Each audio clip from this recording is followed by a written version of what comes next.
Yo te estaba diciendo eso. Sí. A lo que le tiraban. A los 25. Sí. Nosotros veíamos lo mejor de lo mejor, era. Porque tenían que hacerlo. Que nosotros no cogíamos eso. Nosotros una vez agarramos unos playoffs y nos envasamos entre los dos juntos 23 veces. Uno atrás del otro ahí. Con Anaheim. ¿Se acuerda la vaina? Dale, Lorenzo, dale. Okay.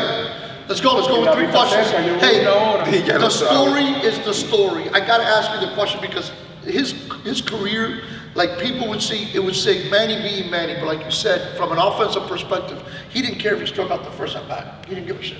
He knew he was gonna get you the second, the third, or the fourth time, but he was gonna get you. So the story about the call. Best mentality that you can ever have. So here's the question, guys, and baseball's a game of failure. If we're 7 out of 10, if we fail 7 out of 10, we're gonna. You're one of the greatest. No, they have this. Hey, 7 out of 10, we fail. You know, hey, we're still very good. So Manny Ramirez would go up to the plate, first at bat, strike out, wouldn't care. You guys see him going back to the dugout, like we would say, "Oh, he doesn't care. He doesn't care." Tell the story. It's not that he wouldn't care. He didn't get what he was expecting. Tell the story about the car. That goes both ways. That works both ways. The one that the pitcher build up his confidence because he thinks he got the guy with what he got. When he's and then the genius right here in his mind when he go back to the dugout and he's happy about the result is based on he know what is coming on next. And then the next at bat, you know what happened? The ball landed in the highway. So say the story. What's the story about the car? No, Manny, Say the story. Manny, he loved cars, Me too. So we always had conversation about cars. And I remember that year, the Chrysler 300 just came out. Bad looking car, looked like a Rolls. Yeah, it looked like a Rolls. It was not an expensive car, but we used to, Manny used to get in the computer and put his pieces together. I got a story about you and Cleveland in a car. You know what I'm saying? And I walk into it. My check. I walk into it because I love cars also, but I don't know he used to do that. So I remember this one game, first at bat, he go to hit. I wasn't playing that day. I was in the bench, and he go to hit and he strike out with bases loaded. And I remember we had a guy named Crespo, Cesar Crespo, brother of Felipe Crespo, that he used to be in a utility infielder that was with us. Manny's coming from home plate, walking toward the dugout. After striking out with bases striking out, okay. And Cesar go like this. I better move, man. Manny gonna be slamming things here and going crazy about striking out with no outs and bases loaded. I'm like, no, relax. Manny come and sit right next to me and be like, hey, Papi, you know what? I think I'm gonna put 24 on the Chrysler. 24-inch rims. And Cesar Crespo was like, what the fuck? I thought we were gonna be going crazy. I'm like, no, just wait, man. It's just the beginning. Relax. Second at He bat. just setting people up. Second at bat. Second at bat. Man on first, hit him in the highway with the same pitch that he struck out before. And that was Manny in a nutshell. I think the genius, I think you said the word, the genius of the hitting, the mentality, not only the technique, not only did he understand how to swing the bat, but the genius of how to set up pitchers, that he knew, hey, I got you 4 times today. And if I don't get you 4 today, I'm gonna get you tomorrow because it's a 4-game series. So I'm gonna burn you. True story, yes or no? I heard that you asked your scout, you asked him for money to buy a car when you got signed by Cleveland. Yes Not to buy a car, to buy a motorcycle. Motorcycle? Because I used to love motorcycles. I heard that. So he gets his signing bonus, and then he calls the scout and says, hey, can you lend me some money? I want to go buy a motorcycle. Crazy. That's the money I know. But let me explain something. Crazy. And you said it. The good thing is that tomorrow is another day. If I go 0 for 3 today, I know I could have a chance tomorrow. And if I was gonna die, I'm gonna die with my plan. And you had a plan. That's one thing. That's what it's all about. Like he did. I can tell you right now the 3 best things that happened in my career. Without a doubt, going to play with Boston. The second one, being blessed by God, and the third one, play with this guy right here. Manny. You had a great time. Manny. Batman and Robin? Robin and Batman? No, this is Batman and Robin. This guy- Hold on a second. No, he used to help Hold me. on. Batman and Batman and Robin? Or Batman and This Robin? guy is the best There you right-handed go. hitter I have ever seen. Batman and Rob. Again, Great fucking movie, great guys. I'm telling you, man, like his approach, his mentality, his game plan, he was never empty. But He want people to believe that he was empty, that he got the empty tank. Okay, another rumor, say it right here, right now. I didn't believe this when I was told. So Manny Ramirez was known to hate the media. Understandable, the media can be a pain in the ass, to be honest with you. Fake news. Somebody told me, hey, Manny's got 2 lockers, one with the players and one with the coaches in the back, and he escapes to the back. I'm like, no so way. you're trying to get me to. No way. Now you're not playing. True or not true, did you have 2 lockers? It's true, but it wasn't that I hate the media. David, I was kind of shy guy, quiet. It's all good. And I just wanted to, just play the game and go home. That's genius, though. In Manny's mind, no, it he's was, not. That's genius. He knew how to work in the his media. He's mind. good. It was Manny never have hate. He would just try. Correct, correct. When I say hate the media, let me replay. Not the hate media. And at the same time, me personally, for some reason, I was able to deal with the media in Boston, but it's not easy though. How? How did you do that? I don't know. You don't, is it just your personality? I just had that type There's of gotta be personality, things. you know what I'm saying? I guess, Yeah. but I can tell you how many. Ted Williams hate the media in Boston. Yeah. I can mention tons of superstars that want no part of the media in Boston. Because it's tough in Boston. It's hard, man. But Great you gotta- fans. but Great fans. but The best. best Best fans. Best fans, Boston. You gotta keep one thing on mind.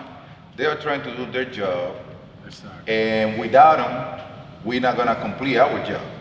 So it's a back and forth thing. The thing is that I noticed that in Boston, we have more fanatic covering the media than regular people. For example, when I play in Minnesota, media used to come in. I mean, they are two different monsters, without a doubt.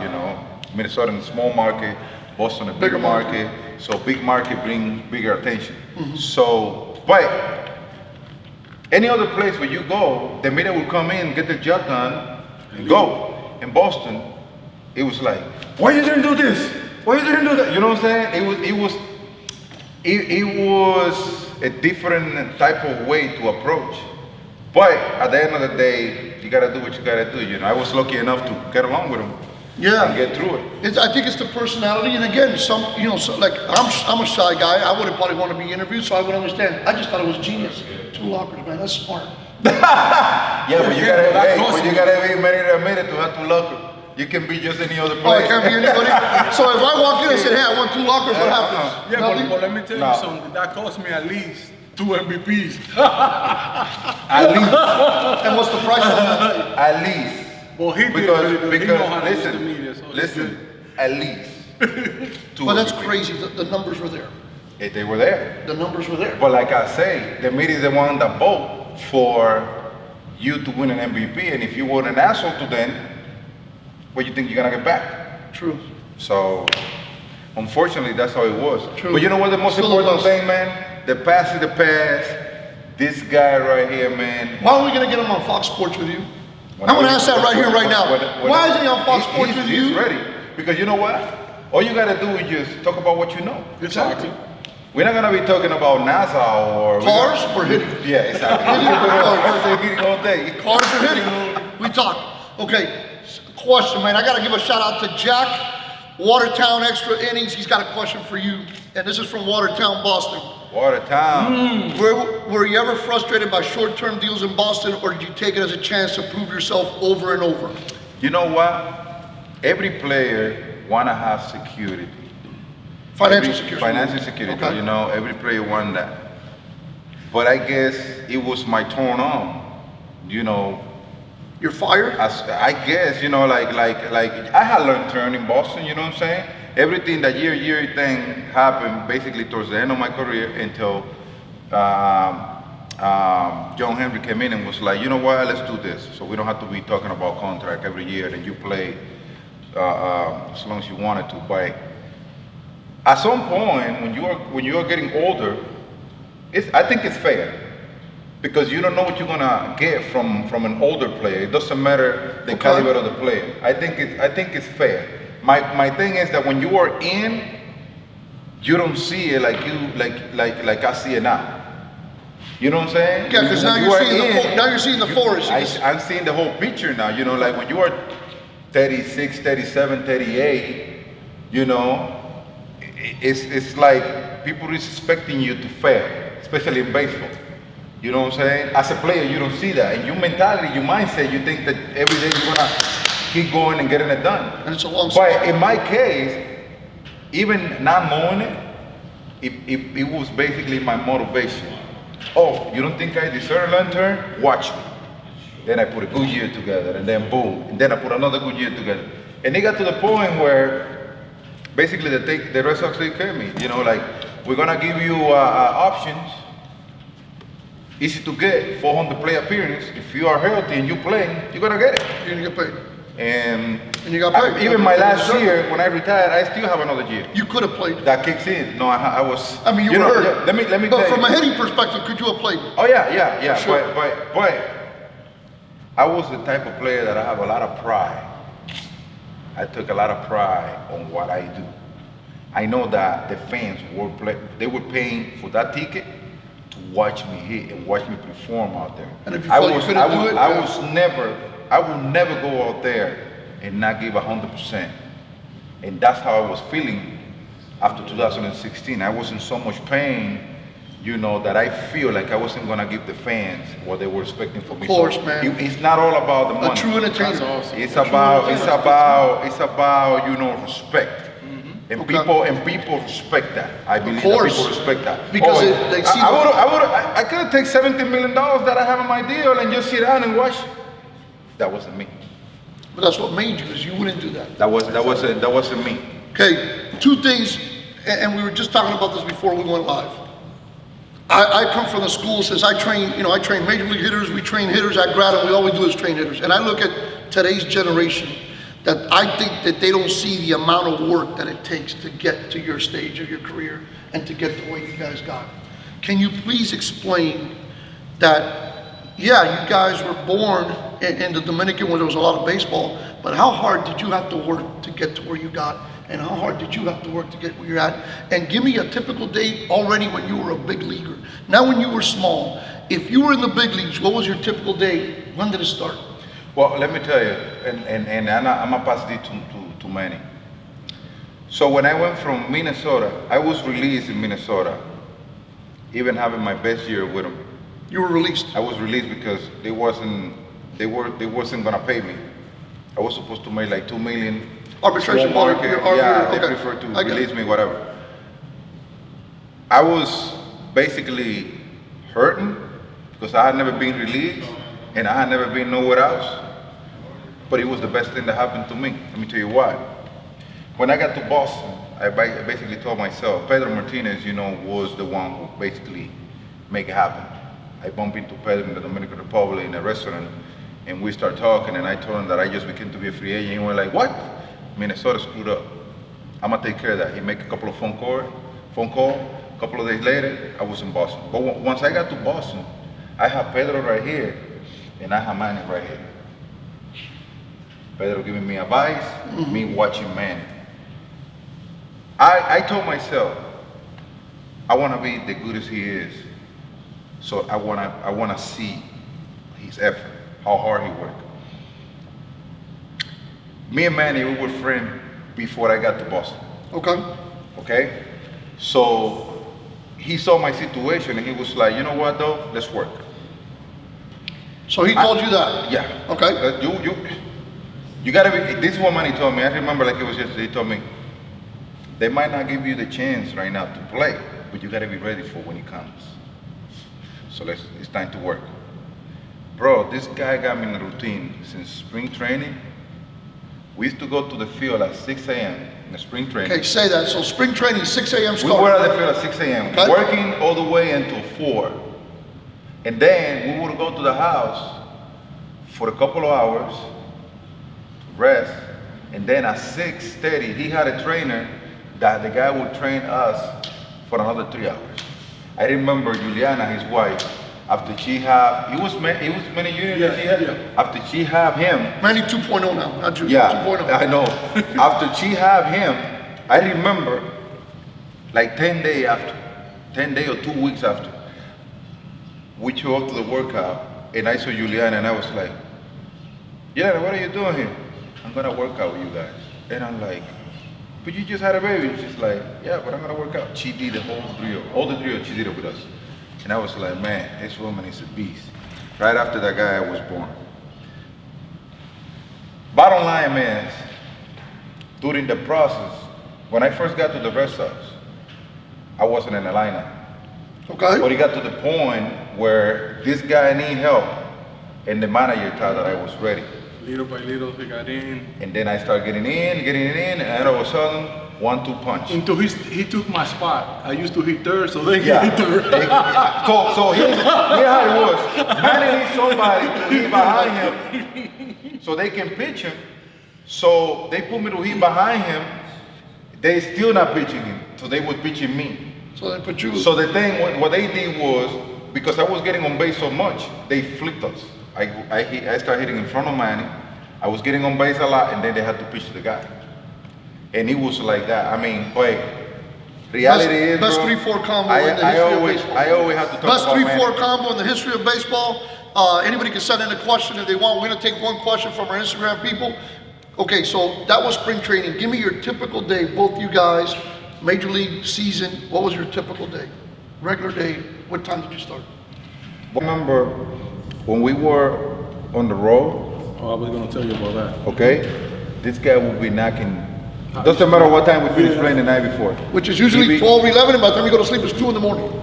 He be knocking. We used to have joint rooms, so he be knocking on my door. Sometimes he would be like, he would walk into my room and be like, "You got a pair of shorts?" Sometimes I even sleep. No, sometimes I even sleep on his room. Hey, screwdriver. I'm like, oh shit. He got a suite, a big ass suite. I got in a small room. He would sleep there. 8 a.m. Let's go. 8 a.m. 8 a.m. This guy right here. Mind you, your game finishes at 11 and change. By the time you He shower, don't by care. the time, bro, you guys don't get back to the hotel till 2. He don't care. 1:30. No, but let me tell you what we used to do. When we finish that workout, we go have lunch, rest a little bit, and we would be at the stadium at 2 o'clock, Yeah. hitting, watching videos, Ready to and go. prepare. First bus, second bus, always. We take a Before the time. first one. Before. Okay, so if you guys don't know, when you're a We major don't take the leaguer, bus. when you're a major leaguer, you either go first bus when you're on the road. You go first bus, second bus. Usually the veterans we are take second cab. bus. The first- These guys would go probably Uber if there was Yeah, Uber or taxi yeah, back then. Yeah, we and take you guys would get cab, there no before. buses. The bus never exists for us No, unless everything was shut down. No, you know when you had those long night, long game, the manager would be like, okay, we're not hitting on the field tomorrow. Show We're and gonna go. yeah, show and go. Probably like that. But But let me other tell than you that- what we used to do also. In those days that we just show and go, we used to go early and run with the pitchers. Yeah. Like do a couple of sprints. Yeah. Physical, yeah. I got on my had best a great shape time there. ever, bro, because And this nobody guy- ever sees that, guys. Nobody ever sees. And look, you know, I had the pleasure to work with, you know, some major leaguers last year, and we were in the cage at 9 in the morning. I worked with one guy from Boston at 2:30 at night in the morning to work. So the name of the game is, and you guys can tell everybody, it doesn't come naturally. They worked. You They gotta worked work every day. You gotta work. Let me tell you something about myself. I always had the ability to hit, but my mechanic, before I got to Boston, it was raw. My mechanic was all over the place, and the pitchers, they had the ability to make me speed up. I don't know how to control that until I got to the professor. With Manny used to do this drill, soft-handed, and he used to wait for the ball, and he used to everything hit it to the middle, opposite field, and I'm watching, and I'm like, one day I asked Manny, why is it you do that drill so much? He's like, so I can use my hands. So now when you learn how to use your hands, it doesn't matter everything that the pitcher are doing to confuse you. You have to wait for the ball to be released. And now you got your hands ready, you know the velocity, the quickness that you got here. Now you can wait for the ball and do whatever you want, which was exactly what he used to do. I used to see hit ball Manny fields. hitting ball ball in the bullpen at Fenway, opposite field. As a left-handed hitter, hitting ball over the bullpen at Fenway is a nightmare. This guy used to go into the bullpen like it was nothing. That was his approach. You will see Manny pulling the ball when he know that you were gonna attack him in. But other than that, what you teach the guy, he had to stay inside the ball and drive the ball. That's what he used to do. But he used to train. And he then used to work on it. and then he started doing it. I started doing playing Pepper with the Green Monster. Remember that? I remember that. But I learned it from watching And this help him pull guy. even better. He got even better because then in the scoring position, he was unstoppable. Okay, you guys don't play anymore, but you're in the game, especially you. You know, you're there. Manny's, always watching. Hell, Manny can play for the Marlins right now. By the way, the Miami Marlins, if you can find a runner, he can still hit in your lineup, for sure. And so can Poppy Polly. But I know for sure this guy could hit in your lineup right now. Nothing against you 300 guys. swing is still every For day. sure. Yeah, he takes 300 swings. That's true. What do you see the difference in hitting today versus hitting back then? What do you see the difference of what we teach at the highest levels, guys like you, and even young guys like your son? What do you see the difference in hitting now? And if you had all this technology, would you have been even better? Let David know because he's in Okay, ESPN. let me tell you. And you know what, a launch angle, yeah, so yeah. now that you know a little bit more, tell me, what do you think? Okay. I think hitters nowadays have this incredible advantage of getting so much information about the game, about their swing, about pitchers, how they approach. You can sit out on YouTube, you can sit out anywhere and Right watch here. a guy on your phone. You can watch everything basically right there. But here's the thing. Guys can never forget about the game right now is 85% cybermetrics and 15% here. But that 15%, you need to know how to manage that 15%. Because that 15% is the one that gonna give you what you got over there, the Mamba mentality. Because it doesn't matter how good you are mechanically or how much information have you got from your coaches, from internet, from media, from network, stuff like that. That 15% is the one that's gonna put you. That 15% is the one that's gonna tell you, I want it. El tigueraje. El tigueraje, what I told you. And if you don't The have lion that or the in you, gazelle? You gotta be the look lion. at this kid. Look at this kid. Focus those kids right there. Show them. The lion or the gazelles? Okay, you see those? You see those guys right there? Let me tell you something about those guys. Those guys, they born with everything they need.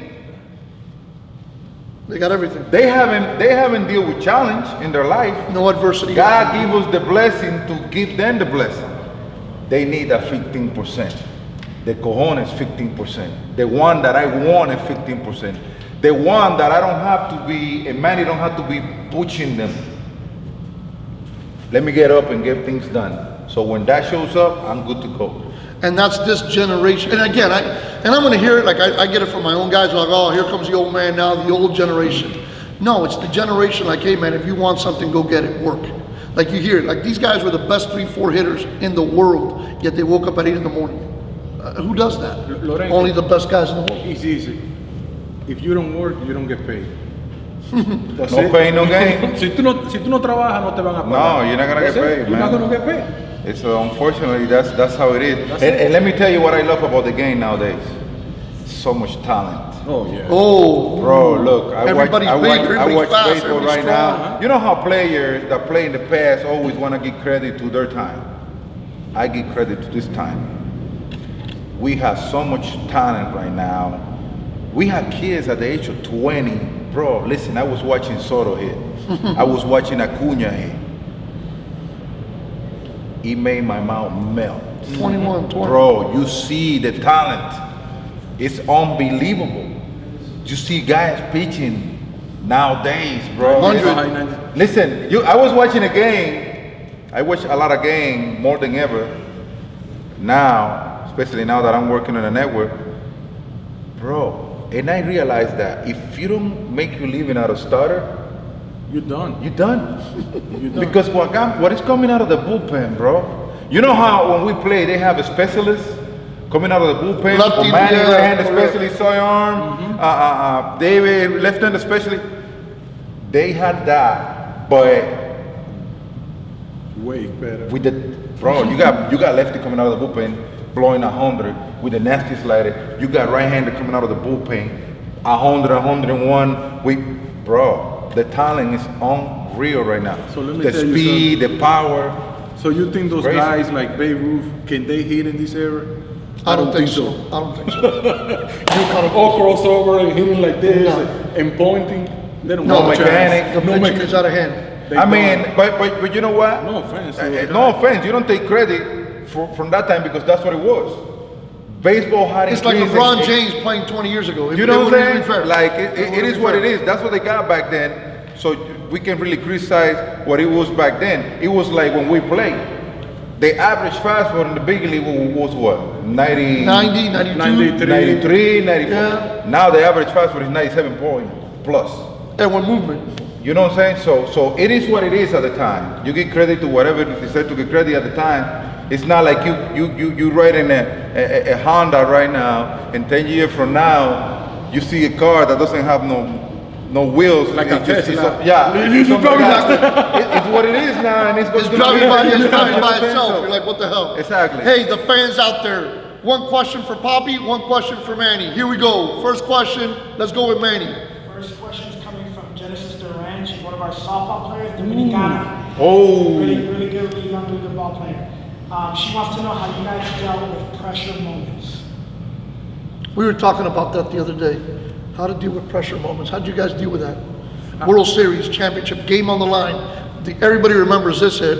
Let me tell Manny you. told me when K-Rod Coño, was K-Rod. in his prime, Yeah. he got Manny out He used in to one mess me game. up so Listen, much. no, listen to this. He got Manny out, and Manny came to the dugout, end of the game. See right next to me, and he told me, it's gonna be the last time he's gonna get me out. And I'm like, what you mean?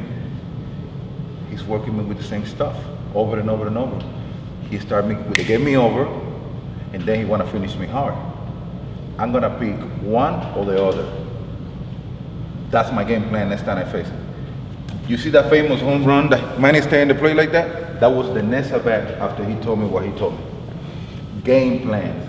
You have a game plan. In a pressure pressure- doesn't exist. Doesn't exist. You If just you don't change what you game plan. no different at bat, that at bat than any other at bat. You just had a plan. You just have a plan. It's like, let's see, like is you watching right now Mike Trout? What he's trying to do? He's trying to hit everything to the middle, and he's reacting inside. That's what he's doing. That's it. Simple as that. Yeah. And He's JD's staying got the same inside. approach, yeah. Miguel Cabrera, those guys. Bullholes. I mean, they, Arenado, they do the same thing. Exactly. If you're gonna die with your plan. That's it. If you beat me, let me ask you a question, Lorenzo. You walk through that door, but before you walk through that door, you tell yourself, the minute I walk in, I'm gonna see what is going on in the cage. But then, that's your game plan before you walk in. That's my plan. But as you're walking in like this, looking at your cell phone. What's gonna happen? You're not gonna know what's going on right here. So your game plan is over. That's exactly what happened when you are hitting. Right? In any situation. If you get prepared and you do your drill and you watch your video and you see how the guy approach you with nobody on base, with men in scoring position, you start building up your idea, right? And now you had a game plan once you step on the plate. Manny was the best at it, and I learned a lot from that because I learned a lot from that because you would drill, I saw Manny strike out Boom. with 3 pitches right there. Boom, boom, boom.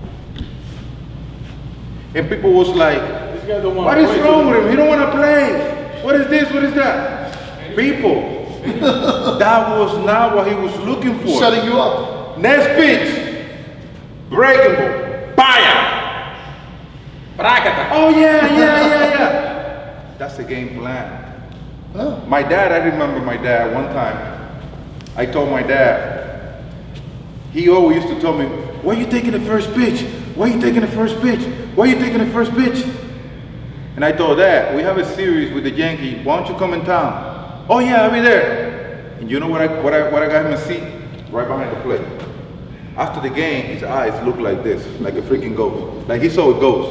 And I'm like, what happened? Why your face is so intense? He's like, man, the first time I see behind the plate and everything looks so fast. And I'm like, exactly. The purpose of me sitting you back there is so you know that what you see on TV Isn't that what you're saying? is not reality. When I'm in the play, I'm dealing with things faster than what you used to. So I had to have a mentality, a game plan. If I want to take a first pitch, I'm trying to graduate myself to velocity. See what the guy have. If his ball is moving, if he's gonna feel comfortable pitching me away or pitching me in, that's my mentality. Different than you. Watching on TV, you see every pitch on the TV looks straight. Every pitch on TV looks right there. Come and see it from what I see it.